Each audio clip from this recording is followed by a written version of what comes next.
ہے کسی عالم نے کہہ ہی دیا ہے تو آپ اس طرح کر کے اس کا غلط مفہوم نہ لیں کسی قاری صاحب نے.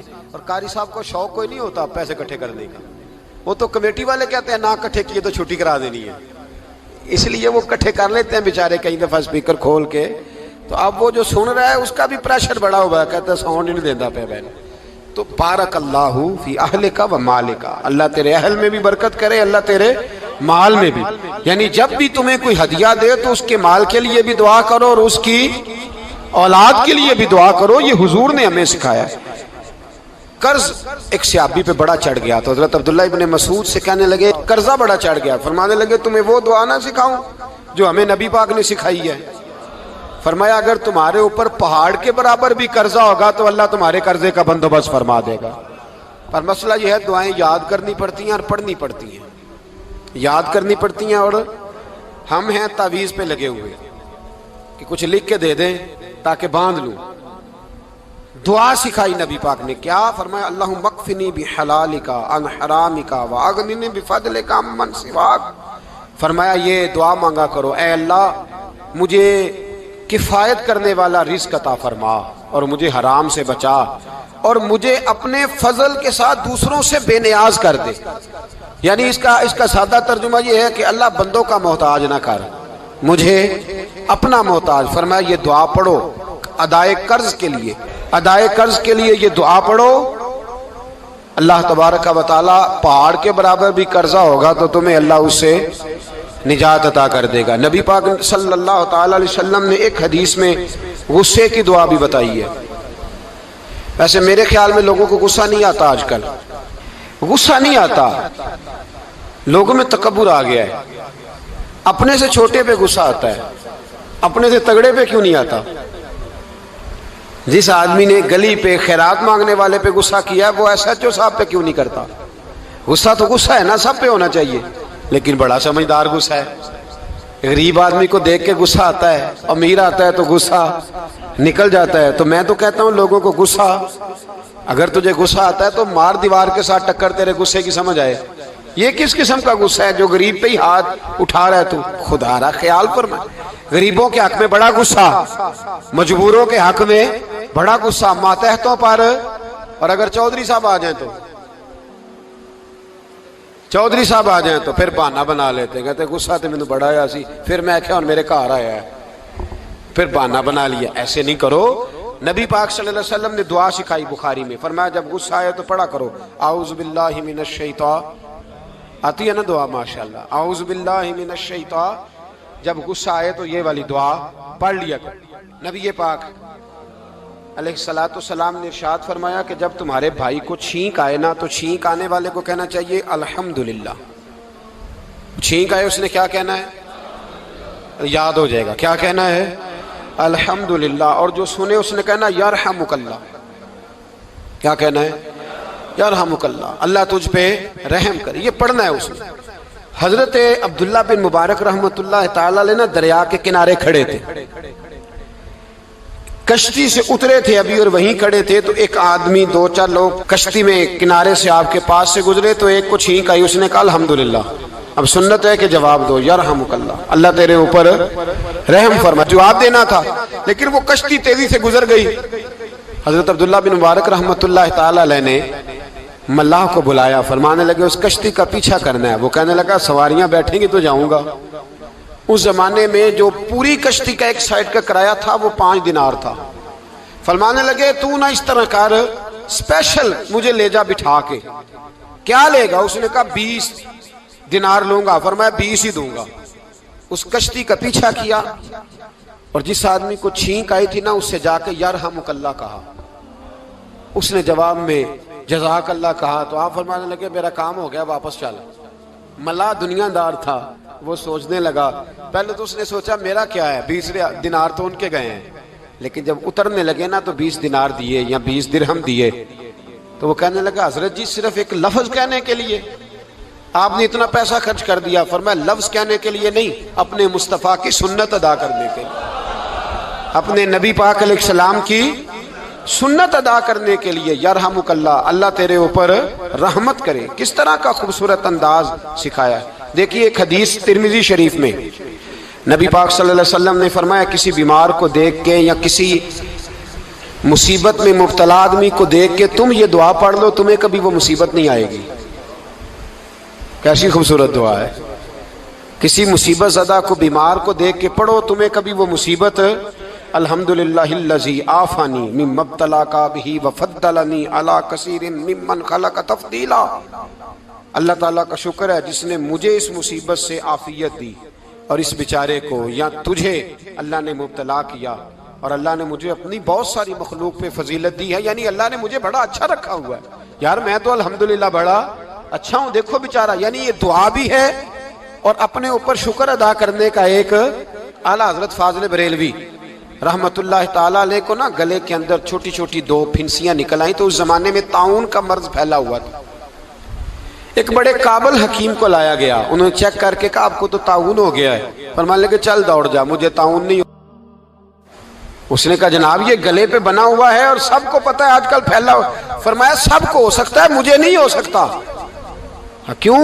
فرمانے لگے ایک بندے کو طاعون ہوا تھا تو میں نے اسے دیکھ کے وہ دعا پڑھ لی تھی جو نبی پاک نے بتائی ہے، لہذا حضور کا فرمان ہے تو مجھے ہر بیماری آ سکتی ہے پر یہ بیماری آ سکتی۔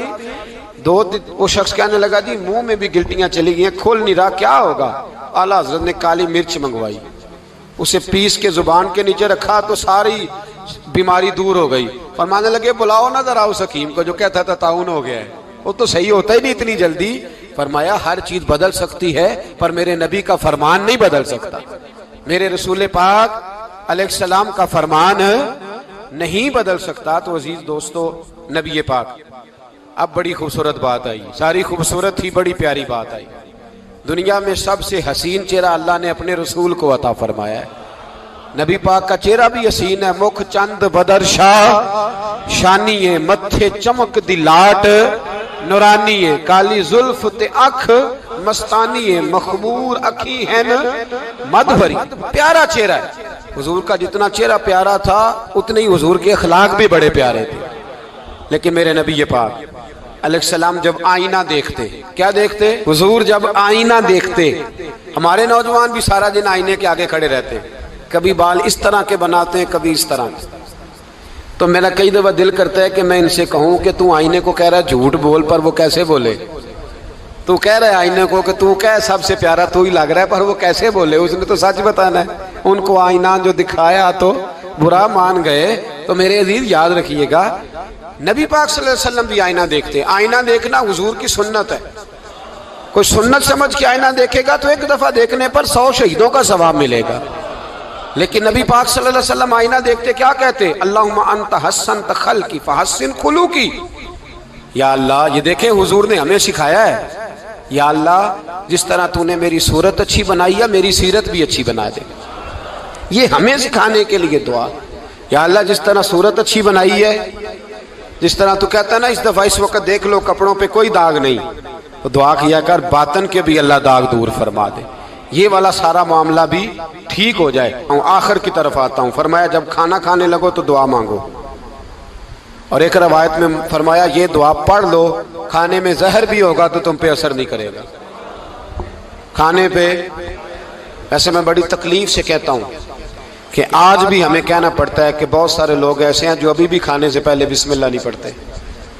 یار بڑے افسوس کی بات نہیں، بڑے افسوس کی۔ حضور نے دعا سکھائی، میں یہ دعا پڑھو گے تو زہر بھی ہوگا تو اثر نہیں کرے گا۔ بسم اللہ الذی لا یضر مع اسمہ شیء فی الارض ولا فی السماء یا حی یا قیوم، جس کی برکت سے زمین و آسمان میں کوئی چیز بھی نقصان نہیں دیتی، اور اے اللہ اے ہمیشہ زندہ رہنے والے اور قائم رہنے والے۔ یہ نبی پاک علیہ السلام۔ اور ایک حدیث میں اور بھی دعا آئی ہے، بسم اللہ شریف تو خیر بخاری میں موجود ہے، مسلم میں موجود ہے، بسم اللہ والا برکت اللہ بھی ایک حدیث میں نبی پاک صلی اللہ علیہ وسلم نے ارشاد فرمایا۔ اور جب کھانا کھا چکے پھر کہا دعا مانگو، الحمدللہ الذی اطعمنا وسقانا وجعلنا من المسلمین۔ اللہ تعالیٰ کا شکر ہے جس نے ہمیں کھلایا بھی، پلایا بھی اور مسلمان بھی بنایا۔ حضرت مرزا مظہر جانے جانا فرماتے ہیں کہ بارش ہوئی تھی تازی تازی، دلی میں تازی تازی بارش ہوئی تھی، ایک بابا لکڑی کے جوتے پہنے کھڑا ہوں، اللہ اللہ اللہ اسی کسے دے کچھ بھی نہیں لگ دے نہ کوئی ساڈا دردی، بابا مست ہو کے جا رہا، اللہ اللہ کرتا جا رہا. ایک طوائف اپنے کوٹھے سے اتر کے تو سیڑھیوں پہ بیٹھی تھی، ساتھ اس کا یار بھی بیٹھا تھا. بابا اپنی مستی میں جا رہا تو بابا جی کے پیروں سے کچھ مٹی اڑی تو اس عورت کے کپڑوں پہ پڑ گئی. پرواہ نہیں، بزرگ گزر رہے. وہ یار اس کا دوڑا ہوا آیا، اس نے آ کے تھپڑ مارا. کا خیال نہیں سارے اس کے کپڑے آلودہ کر دیے، تو کدھر تیرا دماغ نہیں ٹھیک؟ بابے نے نظر اٹھائی، کہا بیٹے میں نے دیکھا نہیں، چل اللہ تیرا بھلا کرے، تو نے بدلہ لے لیا. بابا جی چپ کر کے وَإِذَا خَاطَبَهُمُ الْجَاهِلُونَ قَالُوا سَلَامًا، چپ کر کے گزر گئے. ٹھنڈ کا موسم تھا، بارش تازہ ہوئی تھی، حلوائی دودھ کاڑ رہا تھا. اس نے بٹھایا بابا جی کو پھٹے پہ، پیالہ پکڑا، دوڑ کے آگے بڑھا. بزرگ آ گئے، آئیے بیٹھیے. دودھ کا گرم گرم پیالہ شکر ڈال کے دیا. بابا جی نے دودھ پیا، پھر نظر جھکی، پھر رنگ بدلا.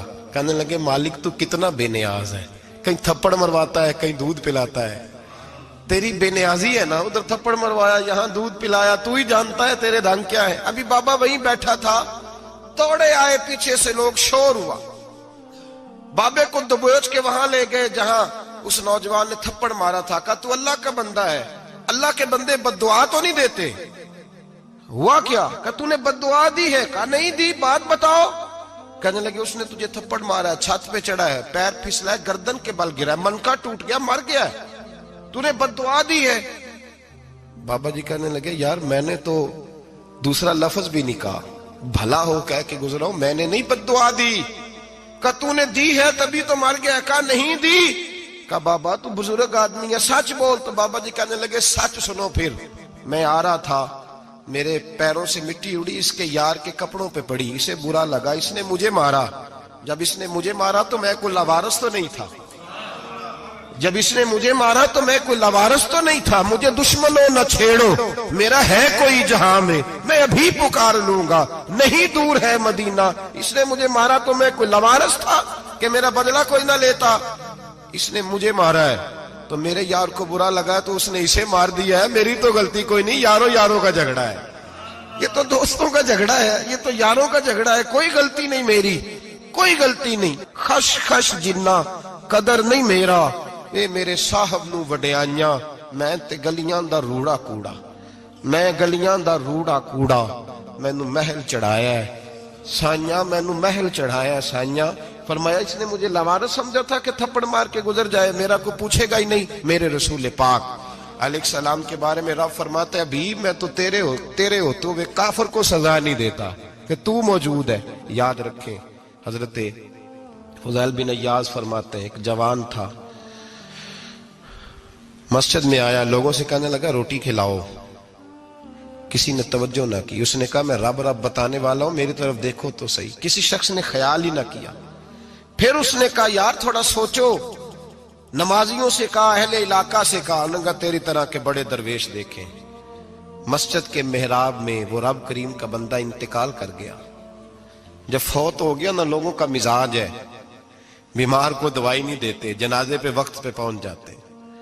جب کوئی گر رہا ہوتا ہے تو سہارا کوئی نہیں دیتا، جب کوئی گر جاتا ہے ٹانگ ٹوٹ جاتی ہے تو تیمارداری کو زمانہ پہنچ جاتا ہے. اور بزرگ وہ نوجوان اللہ کا نیک بندہ مسجد کے محراب میں فوت ہو گیا. حضرت فضیل ابن عیاض کہتے ہیں امام صاحب نے اعلان کیا چندہ دو، کوئی لاوارث فوت ہو گیا، کفن دینا. چندہ کٹھا ہوا، کفن خریدا، جنازہ پڑا. عشاء کے بعد دفن کر کے آئے. فجر کی نماز کے لیے جب امام اور مؤذن مسجد میں آئے تو چیخیں مارنے لگے، تڑپنے لگے. دور دور تک آوازیں پھیل گئی، دنیا دوڑی آئی. کیا ہوا؟ کہنے لگے وہ جو تم نے کفن پہنایا تھا وہ یہاں پڑا ہوا ہے، اور دیکھو کفن پہ تحریر لکھی ہے. تحریر کیا ہے؟ عرش کے مالک نے فرمایا میرے دوست نے روٹی مانگی، تم نے دی نہیں. اس نے تمہیں میرے قریب کرنے کے لیے اپنی طرف توجہ کرائی، تم نے کی نہیں. اور میرا یار تمہارے کفن کا محتاج تھا، سنبھال کے رکھو اپنا کفن، میں نے اسے جنت کا لباس عطا فرما دیا، سنبھال کے رکھو. یہ کوئی لاوارثوں کا ٹولہ ہے؟ یاد رکھیں جو وارث والے ہیں، وارث والے ان کا رنگ اور ہے، جو ماننے والے ہیں ان کا مزاج اور ہے. اپنی زندگی لاوارثوں کی طرح